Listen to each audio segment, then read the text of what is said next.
ప్రతిష్టాత్మక madam Tussauds wax మ్యూజియంలో పలువురు భారతీయ సినీతారల మైనపు విగ్రహాలు కొలువు దీరిన సంగతి తెలిసిందే.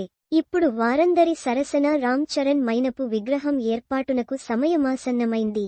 గత అక్టోబర్లోనే ఈ విషయాన్ని అధికారికంగా ప్రకటించారు. చరణ్ మైనపు విగ్రహాన్ని మే 9న ఆవిష్కరించనున్నారు. తాజా సమాచారం మేరకు మ్యాడమ్ టుస్సాడ్స్లో ఈ ప్రతిష్టాత్మక విగ్రహ ప్రారంభోత్సవానికి మెగా కుటుంబం లండన్కి వెళ్లింది.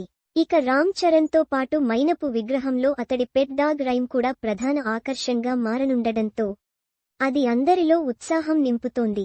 క్వీన్ ఎలిజబెత్ II కాకుండా పెంపుడు జంతువుతో విగ్రహాన్ని కలిగి ఉండే ఏకైక ప్రముఖుడు చరణ్.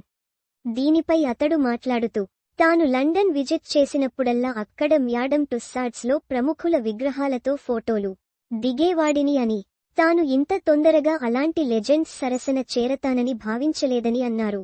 మేడమ్ టుస్సాడ్స్ బృందం నా ప్రియమైన పెంపుడు జంతువు రైమ్ను నా బొమ్మతో చేర్చడం నిజంగా సంతోషంగా ఉంది. ఇది అర్థవంతమైనది, ఎందుకంటే ఇది నా పనికి, నా జీవితానికి మధ్య ఉన్న పరిపూర్ణతను చూపిస్తుంది. రైమ్ నా జీవితంలో పెద్ద భాగమని చరణ్ అన్నారు.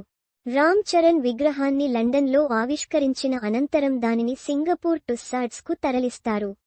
ప్రస్తుతం ఈ ఆవిష్కరణ కోసం ప్రపంచవ్యాప్తంగా ఉన్న మెగాభిమానులు ఎంతో ఆసక్తిగా వేచి చూస్తున్నారు.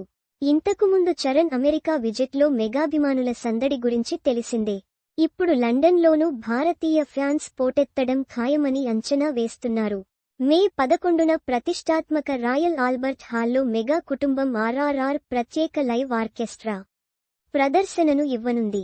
ఆస్కార్ విన్నింగ్ చిత్ర బృందం ప్రత్యేక స్క్రీనింగ్కు హాజరవుతారు. రామ్ చరణ్ ప్రస్తుతం బుచ్చిబాబు దర్శకత్వంలో పెద్ది చిత్రీకరణలో పాల్గొంటున్న సంగతి తెలిసిందే.